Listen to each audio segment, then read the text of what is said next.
Is in response to Billy's Talking Points memo from Wednesday, February 4th, 2015. The Muslim world strikes back, kind of. And Billy, you're going into the same litany you've gone in many times. You really, you would never be a military commander, that's for sure. At least, of course, you don't really want to be a military commander. You just want to spout off a lot of crap. All right, so basically you're saying that there's a lot of rage across the Muslim world, and that they want to seek revenge, that they're upset about this, about the killing of the Jordanian pilot. You talk about Jordan having an 88,000 standing army. It's only 300 miles to Aqaba, AQQ, whatever. And that, you know, all I have to do is go up there and do it, you know? And I just go, God, what a fucking moron. You know, you got to go through Syria. What if Syria decides that they don't want you there? What if they start bombing your people as they're moving across the desert? They're pretty easy targets. Or you're going to have a full all-out war with Syria too, meaning not you, meaning having Jordan do that, because that's what it would have to be. To get a standing army over there, they'd have to go travel that much. Unless you want to do it all in planes, and then maybe those planes will get shot down. Is there going to be a war with Syria and Jordan? I don't know. Is that what you want, Billy? You know? I mean, these are things that you know, that people think about. I know you don't want to think about it, but that's, you know, there's logistics to this whole thing. How are you going to get, you know, 30, 40,000, 50,000 Jordanian troops there? What's their supply line going to be? Who's going to be protecting the supply line? How hardened are those troops? Who is ISIL going to stay there? Are they going to go into Iraq also? You know, it's a Peshmerga. Are they going to work with the Jordanian army? Etc. You know, has the king called the king of Saudi Arabia and said, get your goons to stop supporting these people with arms and weapons and money, possibly also food, supply line, all that other kind of stuff that we know is going on, because ISIL is being supported by someone, and it isn't, you know, it isn't Turkey, it isn't Syria, it isn't Iraq.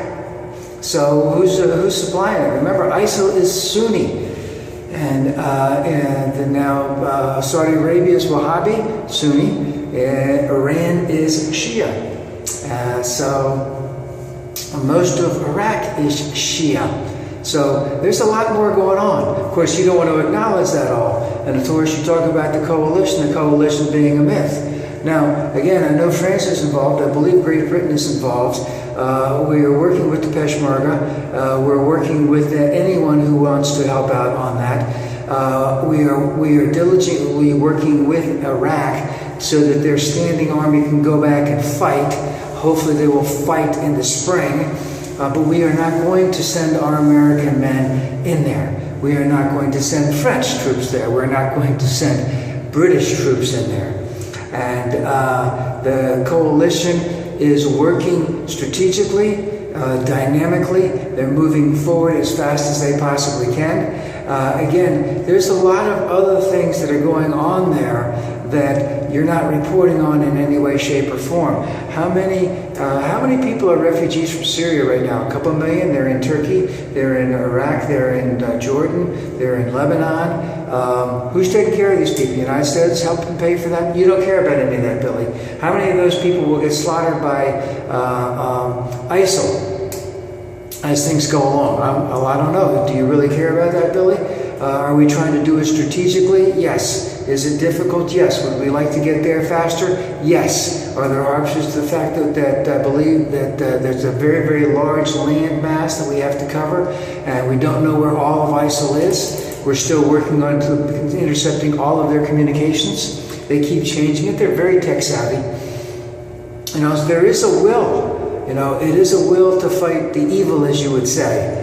Now, again, you want to blame Obama for the whole thing, and you're indicating that he needs to totally focus on terror and Iran. Remember, we're getting close to having a breakthrough with Iran.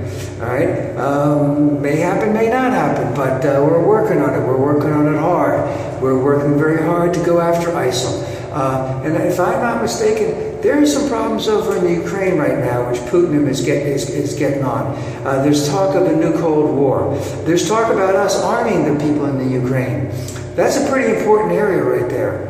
That could present a lot of problems. We also remember that Russia is supporting Syria. They're providing them with arms and armament and logistics and technical know-how, etc. And Russia is arming the rebels in the Ukraine. Should we focus just on ISIL? Just focus on Iran? Should we focus on the Ukraine?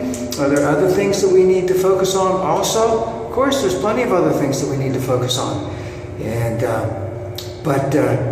this whole thing about the myth, this whole thing about lacking the will, that's not there at all, Billy. It exists in the bubble that you live in. When you go from your house down a road into the dungeon at Fox News somewhere in New York City, you think that all you have to do is get a couple 100,000 men. We'll go in there, we'll rat the shit out of them, we'll kill them, we'll have a parade. We won't worry about the PTSD on all of these people. We don't care about any of that. We just want a war. That's really what you want, Billy, is you want a war. You want us to go back to war. You want more men to be maimed. You want more men to be slaughtered. You want more armaments to be built so that we can go after them so they won't come after us. You want to feel safe. I don't know. I think I'm pretty safe here in the United States. I'm sorry you're not.